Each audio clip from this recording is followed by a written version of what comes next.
That's our year anniversary today, do you know? Crazy. I'd like to say time flies, but it's not. It's absolutely dragging. Solitary confinement in a hellhole like this. I mean, I think they forget about us most days. If it weren't for the odd rat running under the door, we'd have starved to death months ago. So depressed. Anyway, why can't you get to sleep? You want a bedtime story? Again, mate, this is becoming a bad habit. Telling you bedtime stories every night to drift you off while I sit here thinking about everything. Do you know what? I can't resist those big puppy dog eyes. Go on then, what story do you want? No, our story. Come on, mate. How many times have I told you our story? It's depressing. It's like some really bad soap opera or a B movie. No, a Z movie. It depresses me, mate. What's wrong with We're Going on a Bear Hunt? You like that one? No? I know. The dinosaur that pooped a planet. Okay. I'll tell you our story. And again. So, why don't you lie down on that lovely, cold, rusty steel bed that hasn't got a pillow, settle down and let Uncle Bood tell you the tale of me and you. After travelling alone on my own for the first 2 adventures, I thought it was time to share my journey with someone. Bringing you along, my best friend, despite all the crazy stuff that happened, was the best decision I ever made. When you first turned up at the airport to meet me, I had no idea of the adventures that would lie ahead for us over the next few years. All the countries we went to and all the titles we won together were great, but what really stays with me is all the things we got up to, good or bad. At first you had it really easy. You were just my travelling companion, but after all those fast cars, nights out, clubbing, and many women, finding you asleep in the bathtub after another bender was the final straw for me. It was time you started making some money and got a job. But with no football experience, getting you a job in football was going to be pretty tough, so I could only come up with one idea, and that was for you to be my chief cone placement officer. A job most in football laughed at the time, but a role you would excel in, transforming training and results on and off the pitch. To think, because of you, most top flight teams around the world now have a CCPO on their training team. Although now you had a job, your crazy days were not over. After stints in Hungary, North Macedonia, Qatar, Egypt, and then off to Paraguay, you decided to take a full bag of acid, didn't you? Tripping out all over town until you were found naked in a field with some goats. Yeah, mate, I hate to think about what you did to those poor goats. And then you married the farmer's daughter, who also looked like a goat, only to regret it and make us move to Sweden to get away from her. But not before you treated me to a lovely camping trip where I did unintentionally end up tripping myself, as it was a freaking ayahuasca camp. Anyway, we're off to Sweden next, then on to our biggest job yet with Lazio in Rome. A great city and a great challenge trying to topple Juventus. To be fair, we did go undercover to spy on them and cheat, but you know, we had to do it.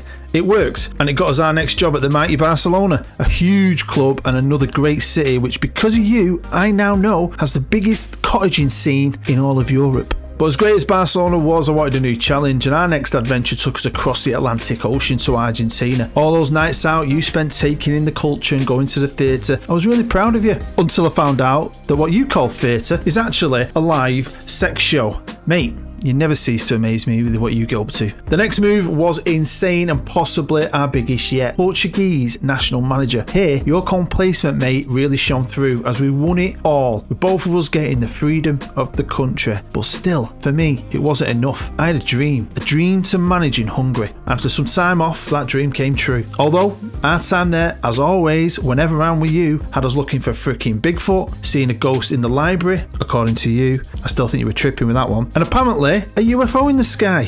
But then, after all those years together, I feel like we both needed a break from one another. We needed some time apart, so we said our tearful farewell at the airport and we went our separate ways. After 1 year apart and spending a lot of time with the wife and kids, it was time for me to get away, and I was missing football, to be honest. And really, mate, I was missing you more. I wanted back in, but I couldn't do it without you. But in true CCPO style, you'd found yourself in a freaking prison for selling illegal sex toys in Mexico. I mean, what sex toys are illegal? I have no idea, but I did what any good friend would do. I brought your dumb ass out of jail, making us both fugitives. But as we set sail for Indonesia in a shipping container, I didn't care. We had new identities and a new life, and we would soon be doing what we loved the most. Now, to be fair to you, you wanted to turn over a new leaf. No drugs, no booze, full clean living. Unfortunately, you got in touch with one of my old friends and associates, Greeno, who was giving you vegan tips and advising us to go on relaxing vegan retreat holidays, all of which I absolutely hate. I never trusted him back then, but for some reason, at the time,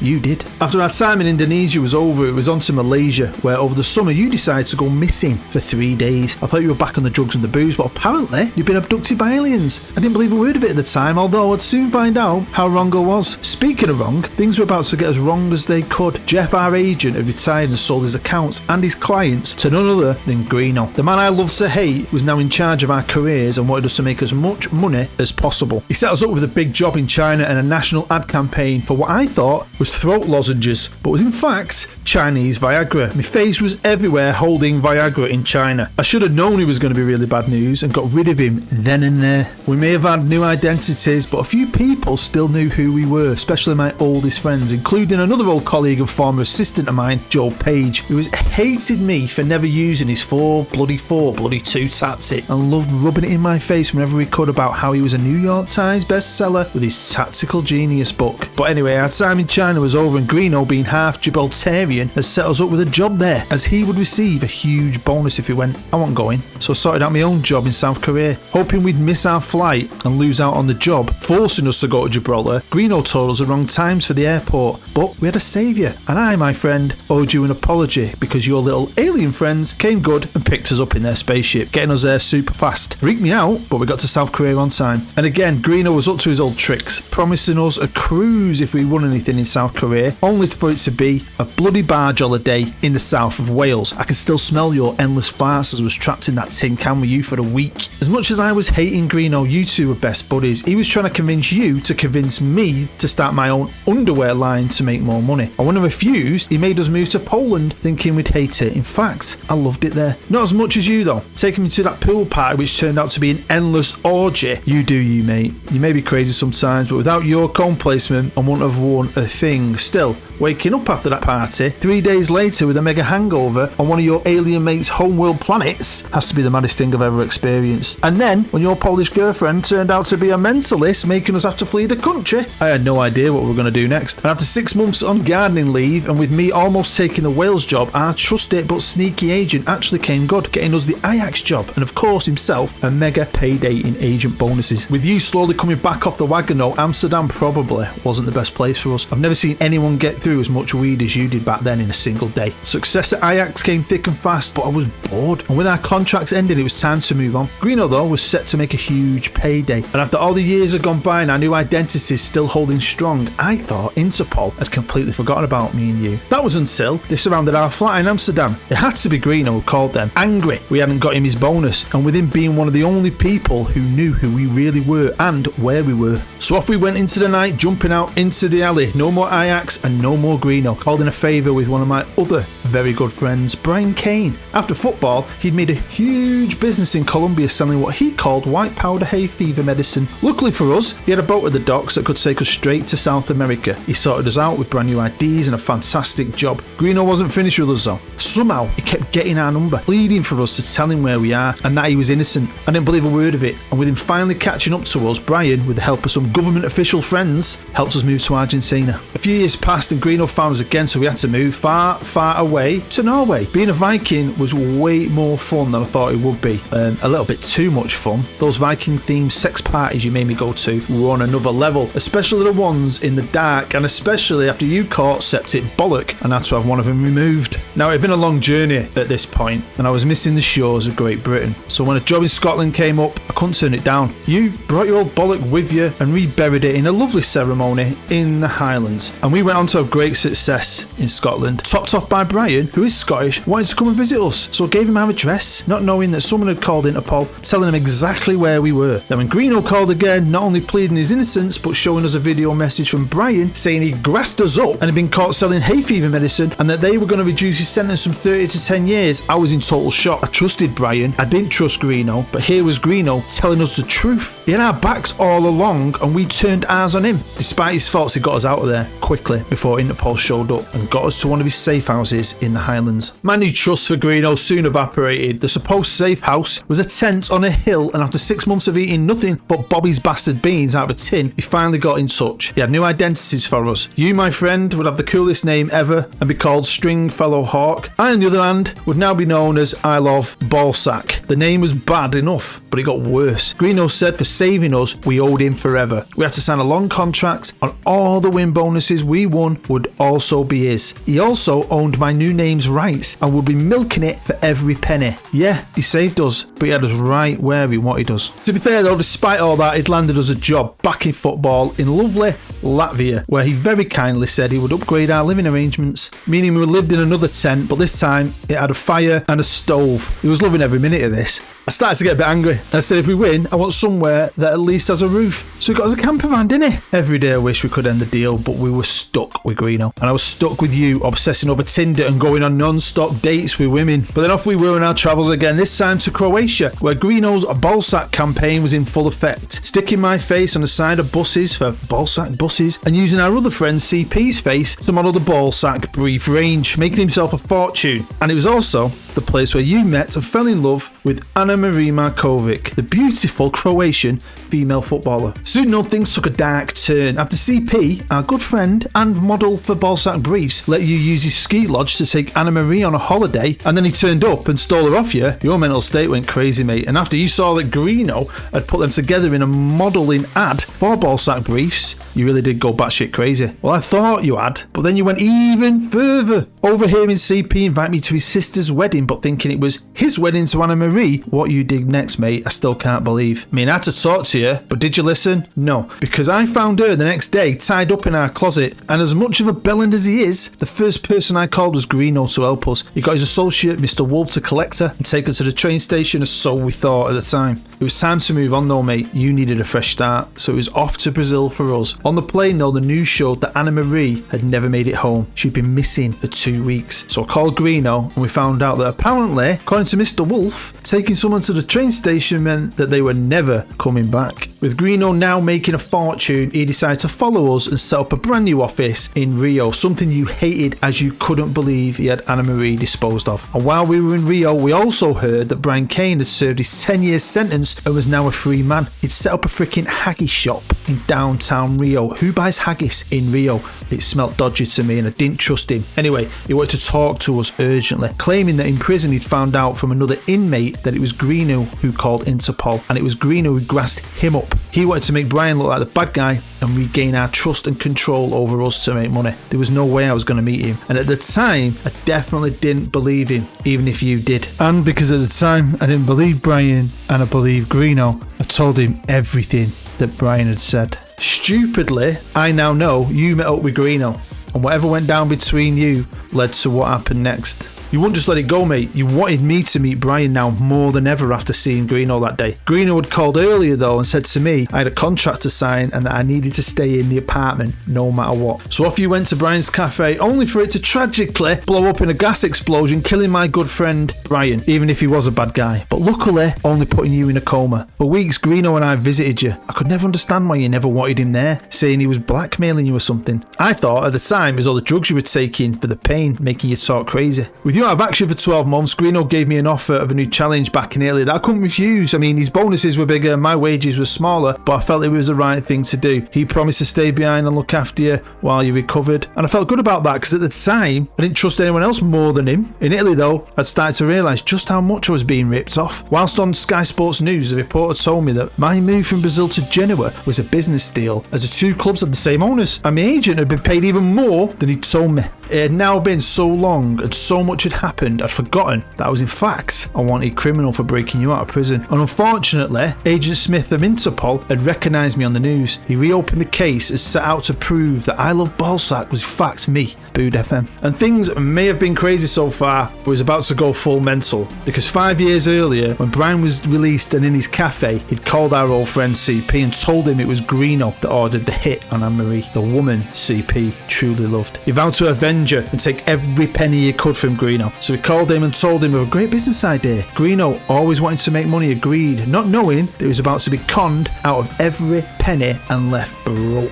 With you back by my side, things were going well and we were getting big offers, although I couldn't for the life of me get hold of Greeno. So I sorted out the move to Atletico Madrid myself, and then whilst on holiday you showed me the fine print of our contract with Greeno. There was no bonus deal. He'd lied to me and taken millions off us illegally. That was it. I'd had enough. When our time in Spain was up, it would be bye-bye football and bye-bye Greeno. In the meantime, Greeno had realised he'd lost all his money, so he called his friend Mr. Wolf to take care of CP, killing yet another one of our friends, as now it had become obvious he was behind the explosion at Brian's Cafe. With our contracts up at Madrid, it was time for a break. Greeno, though, now back on the scene, wanted us to re-sign as he needed the money desperately. Without his knowledge, though, I held a press conference, hanging up my whistle, and off we went to travel the world together, we at last. Angry and broke, Greeno called Agent Smith, giving him everything he needed to prove that we were booed in CCPO and where we would be landing for our first holiday. And he was also going to be claiming the £20 million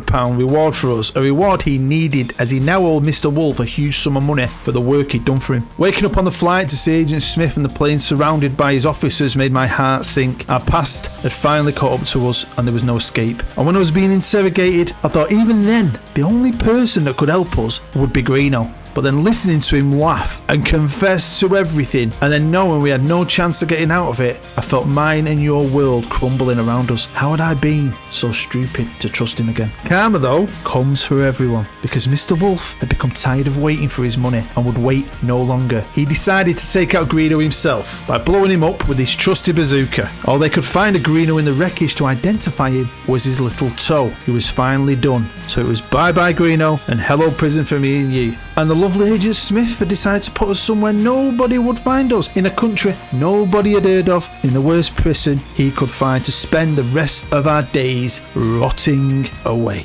And that's where we are to this very day. And why are you not asleep? I've just gone through all that to get you asleep for no reason. Brilliant. Absolutely brilliant. Now I'm mega depressed. What was that noise? That noise. It's a phone ringing. You've got a phone? Where? Mate, you've had that up there the whole time we've been in here. Jesus Christ. Oh my God. Oh God. Seriously? Why have you got a phone up your ass and why is it ringing? It takes incoming calls only. From where? You're joking. You're joking. Your little alien friends will answer it. So, what do they want? They want to meet up and see how we're doing. See how we're doing? We're not doing very well. Well, freaking, they don't know where we are. They're going to lock onto us. Oh my God, this is the best day. Oh mate, beam me up, Scotty.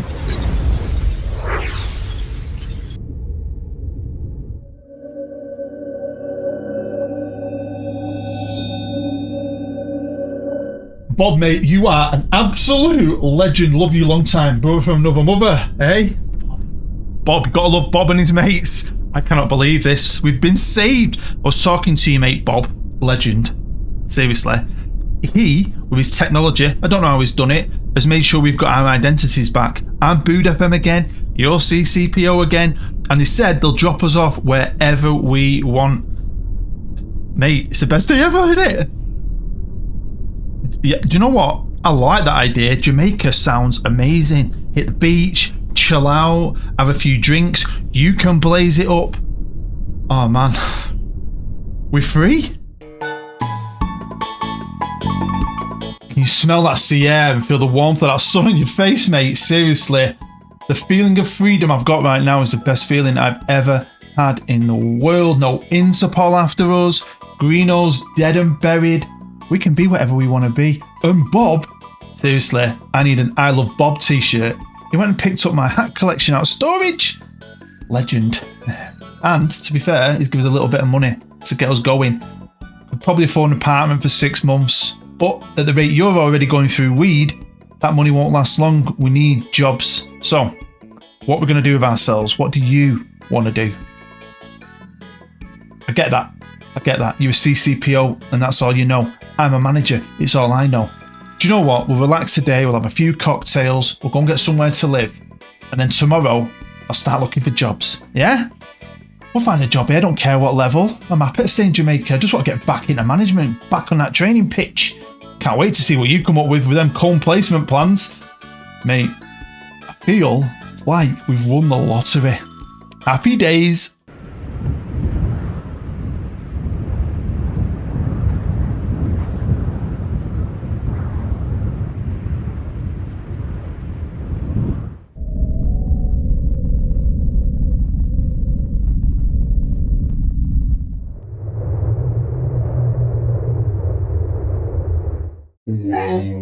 Well, Mr. Bood. You may think you are free, but you are not. I am watching you, and all debts must be paid. Isn't that right, Mr. Wolf?